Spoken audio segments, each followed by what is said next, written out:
Hello friends. तो आज का हमारा टॉपिक है पास्ट इंडेफिनिट टेंस का इंट्रोगेटिव एवं नेगेटिव सेंटेंस। तो आइए अब इसके बारे में भी कुछ रूल्स को हम समझ लेते हैं। तो दोस्तों ये बहुत ही आसान नियम है जो इसका चौथा भाग है, यानी कि इंट्रोगेटिव एवं नेगेटिव। तो इसमें आप देख रहे हैं कि जैसे इंट्रोगेटिव और प्लस नेगेटिव जो लिखा है, तो इसका मतलब हुआ कि इंट्रोगेटिव के समस्त रूल्स यहाँ भी लगेंगे, जैसा कि पिछले वीडियो में आपको बताया गया है। बस केवल अंतर इस बात का है कि अगर हमें इस इंट्रोगेटिव को नेगेटिव बनाना है तो बस केवल उसमें जहाँ सब्जेक्ट आए हुए हैं उसके पश्चात हमें नॉट का प्रयोग कर देना, बस और कुछ इसमें करना नहीं है। तो अब आइए हम सबसे पहले आपको इंट्रोगेटिव प्लस नेगेटिव का ए टाइप समझाएंगे। और उसमें भी यह ध्यान देना है, जो 7 सब्जेक्ट और 6 सब्जेक्ट का हमने पिछले वीडियोज में जिक्र किया था, उसी के अकॉर्डिंग हम आपको एग्जाम्पल्स इसमें भी देंगे। तो आइए सबसे पहले मैं 7 सब्जेक्ट की जो कैटेगरी वाले लोग हैं उनका एग्जाम्पल्स आपको बताता हूँ।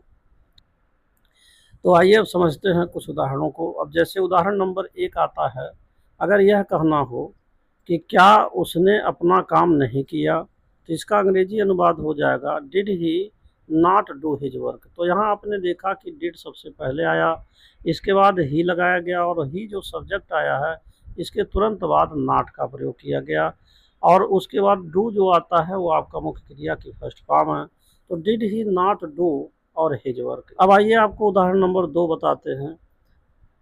अब अगर यह कहना हो कि क्या मनोज चाय नहीं पीता था, तो इसका अंग्रेजी अनुवाद हो जाएगा did Manoj not take tea. उदाहरण नंबर 3 आता है कि अगर यह कहना हो कि क्या सरला भोजन नहीं बनाती थी, तो इसका अंग्रेजी अनुवाद हो जाएगा did Sarla not make food.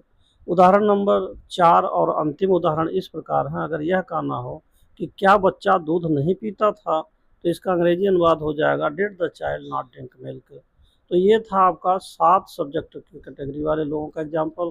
अब आइए हम 6 कैटेगरी वाले लोगों का एग्जाम्पल समझाते हैं। तो इसमें आप देख रहे हैं कि जैसे पहला उदाहरण आपका ये आएगा कि अगर यह कहना हो कि क्या मैं यह बात तुम्हें नहीं बताया था, तो इसका अंग्रेजी अनुवाद हो जाएगा कि did I not tell you this matter. अब उदाहरण नंबर 2 आता, अगर यह कहना हो कि क्या तुमने झूठ नहीं बोला था, तो इसका अंग्रेजी अनुवाद हो जाएगा did you not tell a लाई।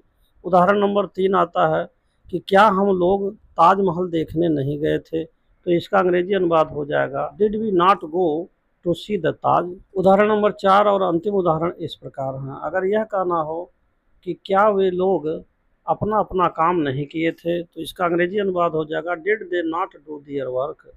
तो इस तरीके से ये था आपका इंट्रोगेटिव ए टाइप। अब आप समझिए इंट्रोगेटिव बी टाइप के कुछ उदाहरणों को।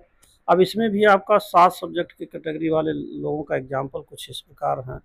अब जैसे उदाहरण नंबर 1 आता है, अगर यह कहना हो कि वह स्कूल क्यों नहीं गया था, तो इसका अंग्रेजी अनुवाद हो जाएगा why did he not go to school. उदाहरण नंबर 2 आता है कि उसने अपना काम क्यों नहीं किया था, तो इसका अंग्रेजी अनुवाद हो जाएगा कि why did he not do his work.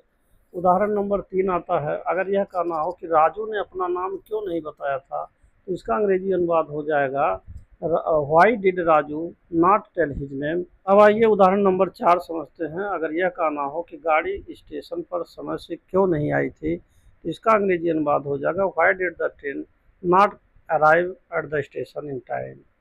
तो इस तरीके से आपका ये 7 सब्जेक्ट की कैटेगरी वाले लोगों का एग्जाम्पल हुआ। अब आइए हम आपको 6 कैटेगरी वाले लोगों का एग्जाम्पल समझाते हैं। अब जैसे अगर इसमें ये कहना हो कि हम लोगों ने उसे अपने घर क्यों नहीं बुलाया था, तो इसका अंग्रेजी अनुवाद हो जाएगा why did we not call him at our home.